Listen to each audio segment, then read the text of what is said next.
اہم اپڈیٹس یہ ہیں کہ آزاد کشمیر میں مسلم لیگ نون کو حکومت سازی سے قبل ہی اختلافات کا سامنا کرنا پڑ رہا ہے۔ مسلم لیگ نون آزاد کشمیر کی سینئر نائب صدر بلقیس راجہ نے پارٹی قیادت کے خلاف آج پریس کانفرنس کرنے کا فیصلہ کیا ہے۔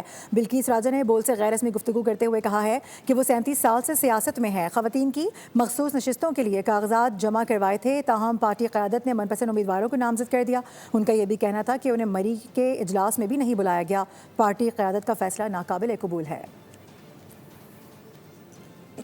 اہم اپڈیٹس یہ ہیں کہ آزاد کشمیر میں مسلم لیگ نون کو حکومت سازی سے قبل ہی اختلافات کا سامنا کرنا پڑ رہا ہے۔ مسلم لیگ نون آزاد کشمیر کی سینئر نائب صدر بلقیس راجہ نے پارٹی قیادت کے خلاف آج پریس کانفرنس کرنے کا فیصلہ کیا ہے۔ بلقیس راجہ نے بول سے غیر رسمی گفتگو کرتے ہوئے کہا ہے کہ وہ 37 سال سے سیاست میں ہیں۔ خواتین کی مخصوص نشستوں کے لیے کاغذات جمع کروائے تھے، تاہم پارٹی قیادت نے من پسند امیدواروں کو نامزد کر دیا۔ ان کا یہ بھی کہنا تھا کہ انہیں مری کے اجلاس میں بھی نہیں بلایا گیا۔ پارٹی قیادت کا فیصلہ ناقابل قبول ہے۔